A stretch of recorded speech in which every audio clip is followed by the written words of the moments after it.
Welcome to the Addiction Solution Podcast. I'm Michelle Dunbar. Enjoy listening and watching as addiction experts Mark Sheeran and I cover controversial as well as helpful topics on addiction, how to move past it, and other related subjects. As two of the co-founders of the Freedom Model, Mark and I will give you a completely new perspective on the topics that matter to you. We will take to task the Recovery Society's lies and misinformation and replace them with facts, research, and the methods to move on from addiction struggles without 12-step meetings, rehabs, and the shackles of endless recovery. Let's escape the treatment and recovery trap together and learn to be free. Welcome to the truth. Hi, everyone. Welcome to the Addiction Solution. I'm Michelle Dunbar. And I'm Mark Sheeran, and we co-wrote with Stephen Slade, our colleague, The Freedom Model for Addictions, Escape the Treatment and Recovery Trap.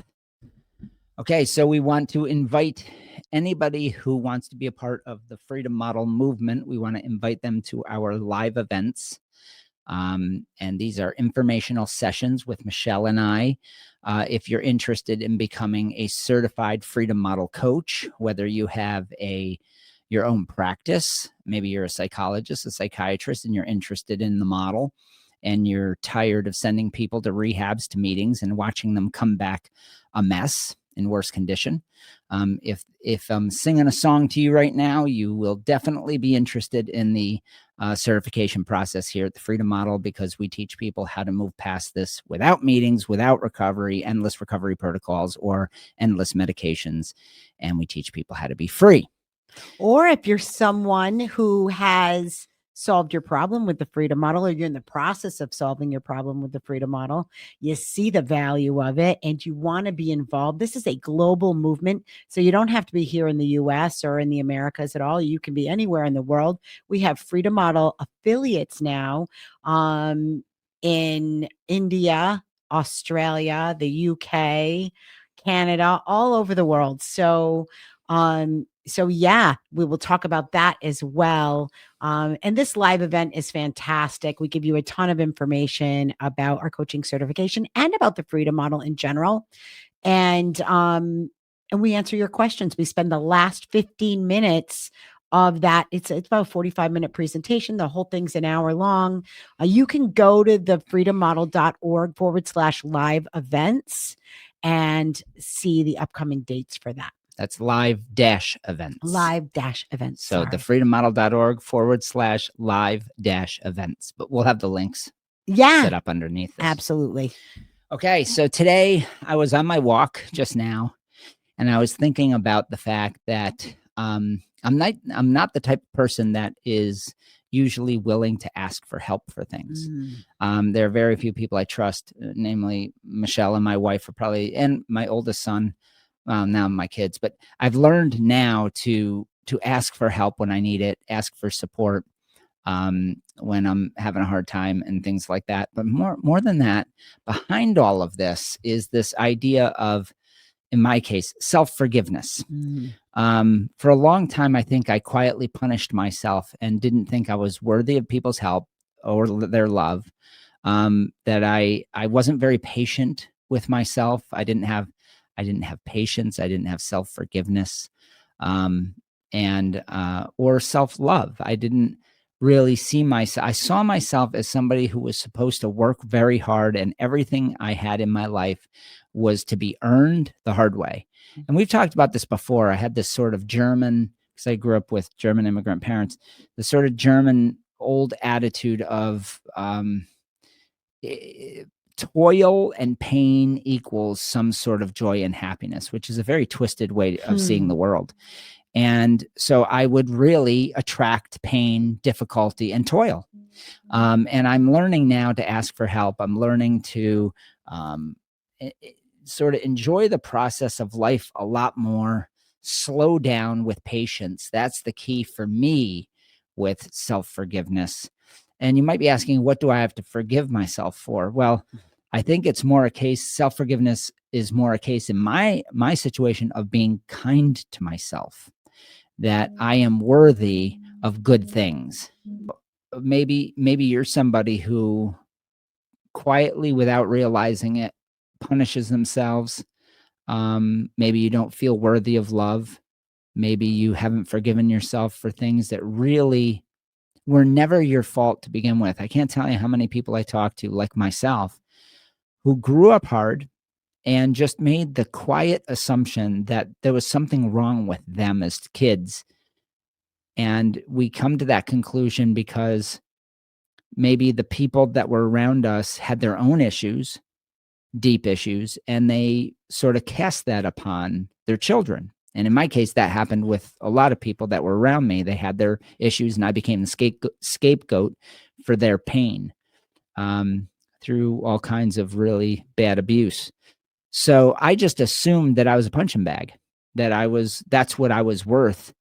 And then I had the other side of it, which was that I had to work really hard to gain God's love. So none of that is very forgiving or very understanding of myself. I was just a kid. And you can easily perpetuate the cycle by not forgiving yourself and then being really unhappy and casting that kind of stuff on the people around you, which luckily I was aware enough to not do a lot of that. I was more self-abusive, but I had to learn how to be loving towards myself and others. When you were talking, a bunch of stuff went through my head, and one of it was what kept recurring in my mind was, I want to clarify what we're talking about, because there is kind of this movement in social media that's a little bit twisted, where there's this movement to give yourself a pass, right? To give yourself, I'm a firm believer in being kind to yourself, and that when you are truly kind and forgiving and loving of yourself, that will turn outwards to others, and you'll become more forgiving and loving of others. But the movement online is not that. It is, I give myself a pass because I'm a victim of all these other people, right? And a lot of times, unfortunately, bad therapy can bring that out, where it's almost like this pseudo self-love, pseudo forgiveness, where you don't hold yourself accountable either. And that's not what we're talking about, right? Not only should you hold yourself accountable, but you need to hold others accountable as well, to a certain extent, but also be forgiving and loving of them if you truly want to be happy. Yeah. So I want to be clear here. One of the things that Michelle just talked about was being accountable. So it is important to be accountable as an adult and maybe an adolescent for behaviors and choices and things that happen to you. But there's also that twisted side. The other twisted side is like the AA, everything is your fault, guilt mongering. It is and it isn't, though. It's very confusing, right? Yeah. Like, all that you did was your fault, but it was also the fault of alcohol. And it was also the fault. It's endless. Twisted. It's endless. Yeah. It's endless. So I think that the point is, you have to really identify through self-forgiveness, what happened? Yeah. Were you victimized as a kid? Were you victimized as an adult? Maybe you entered a relationship. Here's an example. Maybe you were 35, you just threw a divorce, and you entered a relationship that ended up being really, really abusive and terrible. And sure, you have to have accountability and say, well, I made the choice to stay in that relationship. Sure. But that doesn't excuse the fact that you were abused. Right. So understanding what role we play in these situations, and then saying to yourself, I just never had experienced that type of relationship before. So I didn't know what I was walking into. That's self-forgiveness. Yes. That's saying, yeah, I think I'm accountable for staying in it. Sure. But I didn't have the information at that time to make a better decision for myself. And I need to forgive myself for that, because it's very easy to start to hate yourself for staying in the cult of AA, staying in bad relationships and being abused, staying in treatment that abused you, and then after the fact, beating yourself up for really nothing, because you didn't have the information until you went through that cult or that relationship. You didn't know. You know, you don't have a crystal ball that gives you all the information up front, is what I'm saying. Yeah, I use this example, and that is, a baby that learns to walk doesn't look back and say, "Why the hell did I crawl so long?" Right? And I, That's a I great think point. you cannot go back and judge yourself for decisions you made yesterday based on information you have today. Yeah, if you didn't have the information yesterday to make a better choice, and people often say to themselves, yeah, but Mark, I don't know why I stayed with John. I don't know why I did that. And I say, because at that time you loved him, or you had needs that needed to be met. And You had beliefs. That's right. And he met maybe 50% of those needs, and it was enough at that time, but eventually it wasn't enough. And you determined it's time to go. So at the time that you made the decisions that you've made in your life, now that's what you're looking back and forgiving yourself for. You're saying, geez, I have to just be okay with the fact that I did the best I could with the information I had. Now, then there's situations, and they're the ugly ones that nobody really likes to talk about, where you are going into a situation, it's going to end up in a fucking disaster, and you do it, and you destroy things. You blow up the spot. You have an affair that was a bad idea, and that's a case that's a little more difficult. But here's the deal. You still have to forgive yourself, because ultimately beating yourself up, feeling guilty is caustic. There is no value to hating yourself. Now, that doesn't mean you don't go through the sort of process of feeling out, wow, I fucked up. It's okay. It's okay to say that. It's okay to say, yep, that's accountability that you were talking about. Yep. You don't get a free pass for destroying other people's lives, and so you say, yeah, I did that. I screwed up, but I'm going to learn from it. So that's a part of self-forgiveness, is I have the capacity to change my behaviors and make a new path for myself. And no matter how bad you fuck up, there's always a way to make it better. Now, I'm going to give an example. People always jump to, yeah, but if you make a bad decision to murder somebody and you end up in prison.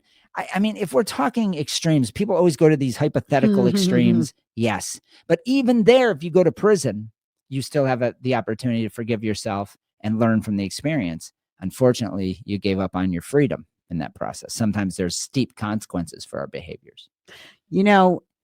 There's another part of this too, and that is, if you choose, and I'm using the word choose, to ruminate on all the negative who you are about what you did, you can make that choice. You can make that choice not to forgive yourself. You can make that choice to ruminate on what a shitty person you are and make that your part of your persona. But know that you're choosing that.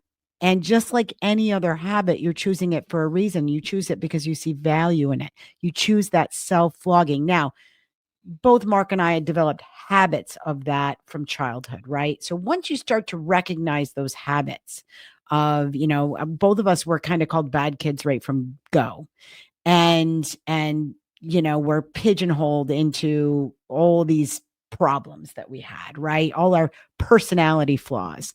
And so once you've internalized that, walking out of that takes effort. Yeah, it does. This whole idea of self-forgiveness and understanding who you are and accepting who you are and changing the things you want to change, that all takes work. But if you do something that you knew going in was wrong and now you feel terrible about it, you have a choice. You have a choice. I can ruminate on that and use it as a reason to do all these other things, right? That are probably not that might be hurtful to others as well. Or I can forgive myself and work to change. Yeah. So when I'm coaching somebody and we go through the process of looking at these things, I say to them, what would your life look like if you could forgive yourself and move forward and be this other person? And what would your life look like if you didn't use guilt as the motivator for change, the self-flogging that Michelle talked about. What if there was a way to change, look forward, and have it be a positive experience, and allow all the guilt and shame die on the vine Yes. by not giving it attention? So many people want to use guilt, shaming, self-guilt, self-shaming, self-hate as the motivation to not do the behavior again. Right.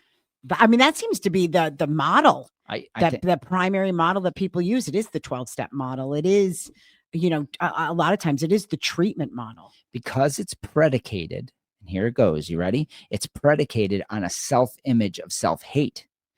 So if you come at a problem with a self-image that I am bad fundamentally, see, I didn't know that. I didn't know that I self-identified by the labels that were given to me, that I was a bad kid, an annoying kid, and a selfish kid. And I wasn't a well-behaved kid, but mostly because I just didn't know what the fuck I was doing. Right. You didn't have anybody showing you how you were supposed to behave. Yeah, I grew up feral, so I just was winging it constantly and falling into these traps. So I had this entire foundation that was my truth. My truth. It wasn't the actual objective truth, that I was fundamentally a bad child. Yeah. And I hated myself deeply.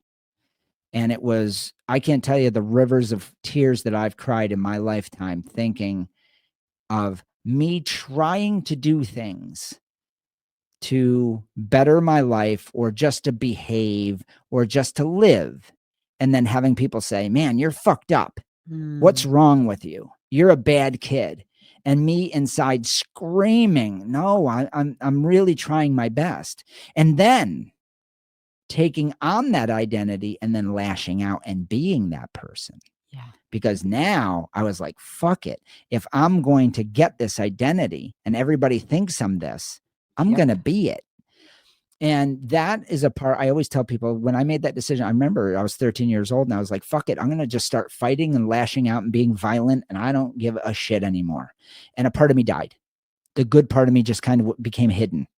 And that next 6 years was really, really, really, really destructive. And then eventually I got to a place where something had to change, because I was drinking myself to death and I was suicidal. And that's where all of that shaming, self-flogging, self-hate, all of that, what I call soul rot, was coming to fruition.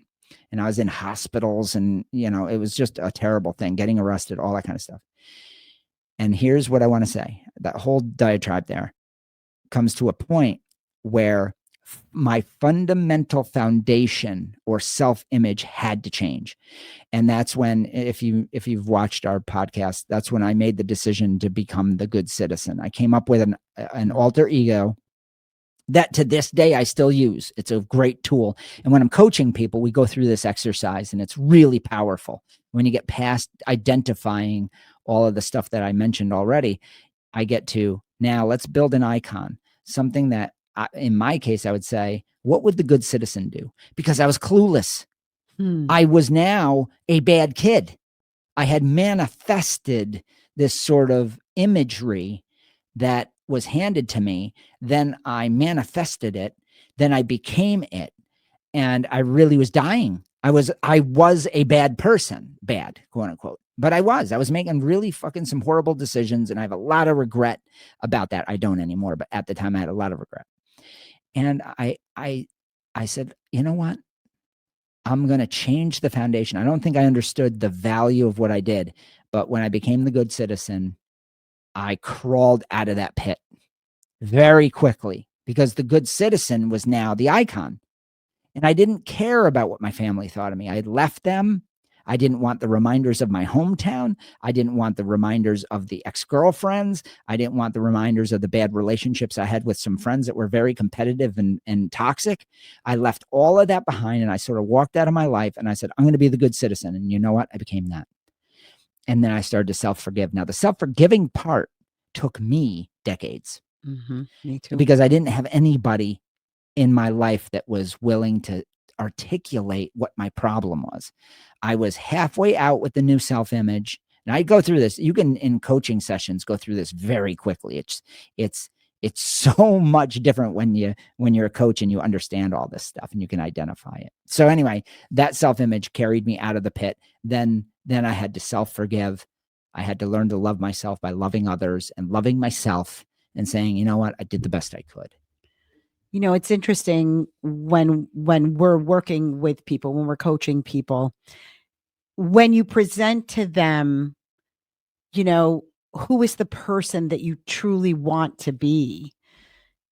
Sometimes, especially people that have been through treatment, through mental health, some mental health counseling and therapy, what they see are their labels, right? They can't imagine a world where they're not an addict. They can't imagine their life where they're not in struggle. They can't imagine being in a good relationship or having the job they really want. Or I mean, sometimes it's smaller things, sometimes it's macro. It's this huge idea. I, like Mark, but totally separate from him, had this persona back in my teens and early 20s that I was not just bad, but so broken that I would never have healthy relationships. I would never be able to be a professional at the status that I wanted. And I would never be what I wanted to become, was the marrying kind, right? Because I was not that. I was the opposite of that. And it wasn't the way I was raised per se, the lifestyle I was living, but I knew I could see what I wanted, but it felt out of reach. Mhm. And so a lot of times by the time we start working with a student, a coaching student, not only do they feel like the person they wanted to become is out of reach, but they can't even see it anymore. That's right. And so it takes exploring through the self images, the self talk, the self degradation and flogging. You have to kind of get, now we can get through it pretty quickly. Yeah. Which is remarkable. Yeah. Especially if people have seen our workshop, if they've looked at some of our videos and things like that, watched our podcast. A lot of our coaching students have watched a lot of our podcasts. So that makes it easier, because they're already starting to think, maybe I could be somebody different. Yeah. Maybe I could make different choices. Maybe I could look at myself differently. And so if any of this is resonating with you, if you are in therapy where when you leave, you feel more broken, you feel like more of a bad person. If you're making decisions, if you're going to your habit, right, and it's making you feel like crap every time you do it, but you feel powerless not to do it, you don't have to struggle with any of that anymore. Yeah. It's the best way to identify, and I've had a few questions about this in social media and Messenger recently, is like, what if I can't identify what I still like, beyond pleasure? Because you can find things pleasurable and not have a problem with them. There are a lot of things, if you look at your life, a lot of things you see as pleasurable that you don't have a problem with. But if it's beyond that and you're struggling and you can't identify it, it's probably because you're beating yourself up about it. It's probably because you are so focused on, me liking this makes me a shitty person, that you will never be able to see. That's a block. That's a block. How are you going to objectively look at what you like about it when you are so pent up and feeling so crappy about it? I don't know how many students I've had who are in their 50s and they really, really, really make poor choices with their children and their spouses, and the drinking, the drugging, the porn, all these different things that dominate their life. But behind that is a fundamental self-hate. Yep. That they learned a long time ago, and they're desperate to push it down And so they go from thing to thing to thing to thing, and medication and therapy and psychiatrists and retreats and yoga and all that meditation and all this stuff. And they're totally falling apart. And they feel really, really broken. That's when they find the freedom model usually, because they've tried all this other stuff that's glitzy. And it's all surface level because fundamentally, I really, nearly all of them have this imagery from childhood. I'm a bad kid. Yeah. And I think a lot of times parents don't realize, I've done it to my kids. You know, I've said things like that and been like, oh my God, I can't believe I just repeated. That's my own shit. Yeah. They're just being a kid. That's my shit. That's my frustration that I'm imposing on them. How twisted is that? You know, that I'm taking personal what a 10-year-old says. And so it's so easy to fall into these patterns. And unfortunately, you can have therapy that delves into this topic, but makes you a bigger victim.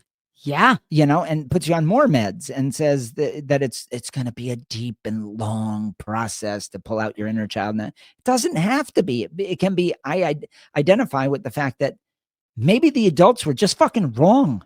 Yeah. Maybe they were just wrong. And I was just a kid trying to figure out my life. And I got a lot of bad advice, right? It doesn't mean that the adults were bad people even. They were doing the best they could. Yeah. Because they were handed a shit sandwich, you know? So, and life beats you up.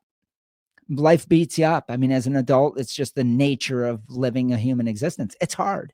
So you have a tendency to say really dumb things to people that you love. Yeah. So you don't have to beat yourself up about that either if you're a parent, right? That's a great point.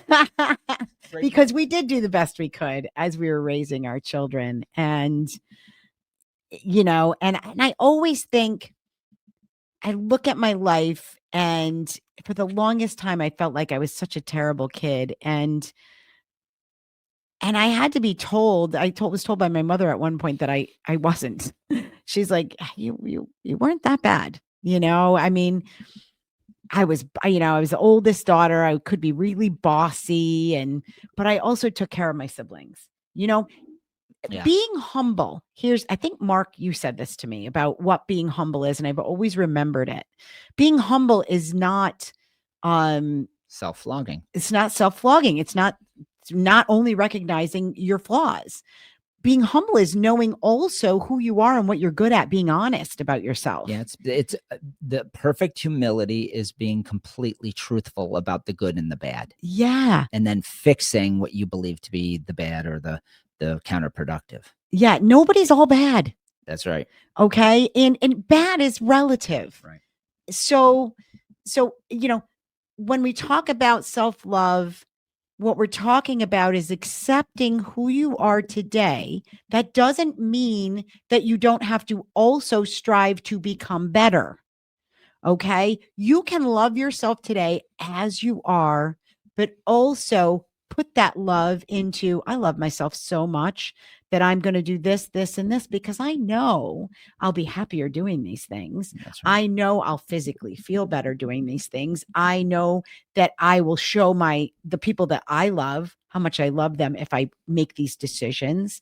Like, it's, you know, I had my physical yesterday, and they have to ask you all of these questions, right? There's these questions about, you know, have you, in the last 2 weeks, have you felt, you know, have you felt sad or down, or, you know, who hasn't in a 2-week time span at some point felt a little tired or a little down? But when I thought about it, like honestly thought about it, I'm like, no, I really haven't. Yeah. You know, am I tired? Well, I'm 57 years old, so I get tired a lot more than I did 20 years ago. Right. But I go to bed early. I wake up early, and I usually feel pretty good when I wake up in the morning. And then they just ask you all these different questions about your mental health.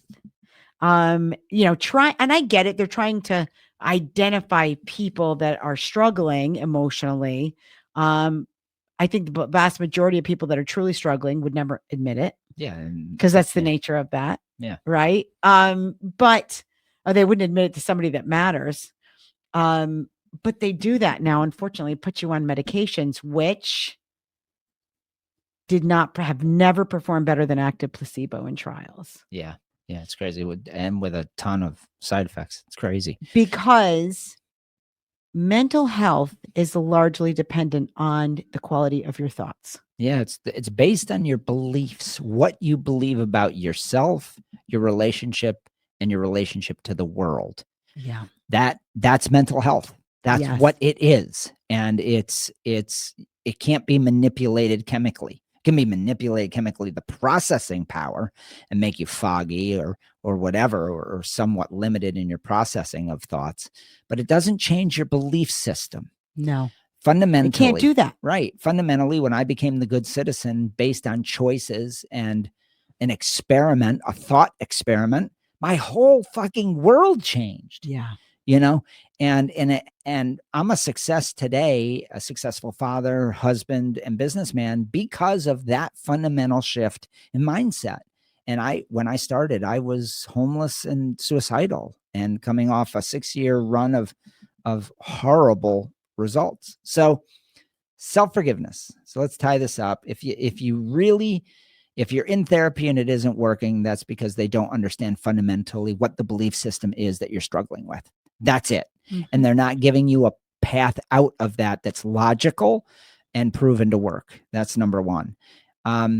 Self-forgiveness can be done right now. You can say, you know what? I do the best I can with the information I have. Repeat that to yourself. Yes. I am doing the best I can with the information I have. That doesn't mean that it's not your responsibility as a human being to find more information that might end in better results. That's why we're on this planet, to be happy and bring happiness and love to others. So if you want that, then you have to ask yourself, what are the beliefs that are keeping me from that? If you can't figure that out, I suggest you get one of our workshops or do some coaching with us, and we can help mine that out and come up with solutions. That's why it's called the freedom model, because it's freedom to move on. I want to clarify something too. If you're on mental health medications now, and don't stop them cold turkey. If they're working, great. Continue whatever it is you're doing. If you're still struggling and you're on them, the goal of a good mental health professional, their goal is to help you solve your problem and move on. And if you have a mental health professional that's not telling you that, then maybe find a new one. Yeah. Because no one is permanently broken that way, with the exception of very extreme mental illness, which is a very tiny percentage of the population. Okay. I mean, if you have a brain function issue, if you have a traumatic brain injury, that's one thing. If you're struggling with depression and anxiety, I can't tell you how many people I've worked with who are like, I'm clinically depressed. Like somehow that's a lifelong problem. The research shows it's not a lifelong problem. It's a temporary problem that's typically rooted in circumstances and situations. And your interpretation of those. Exactly. So a really good, reputable mental health professional, their goal should not be to put you on lifelong medication and have you go to lifelong, very expensive therapy. It should be to help you shift your belief systems, help you to change what you think and about yourself, about the world around you, and really gain a different perspective, because that is how you solve your problem. It's much the same as with addiction, because depression is habitual ruminating on the futility of your life, right? You're habitually ruminating on how much life sucks and how you can't change it. Yeah, that's the fundamental part, is the futility involved, your belief in futility. Yeah, and anxiety is rumination on all the horrible things that can happen that you feel like you have no control over. Yeah, it's fear. So it's ruminating on fear, basically. And those are both products of your mind, not your brain. And so you can change your mind. The old truism, I changed my mind. Well, people that change their mind do good. Yeah, they do. Yep. They do. So I hope that this was helpful. And look, at if you want to talk with us directly, you want to explore our coaching packages, or maybe see if one of us would be an appropriate coach for you, we would love to talk with you. You can call us at 888-424-2626. If you're out of the country and you add a 1 to that, I think it's 011 or something, you can get to us that way as well. I think it works. Our toll-free number works from most countries now. And you can also reach us at info at thefreedommodel.org if you want to talk with us as well. Or if you want to get on our mailing list, get our app and sign up. Yeah, download our app, which is, where is it? Over there? Yeah. QR code. Yeah, the QR code is on the screen. If not, if you're listening to this rather than watching it, just go to the Play Store, the Freedom Model app. You can free. Look at the Freedom Model app, or you can go to the freedommodel.org mobile app /mobile app. It's right on it. You can download it from our website as well. So thank you, everybody. Have a great couple of weeks. All right. Take care.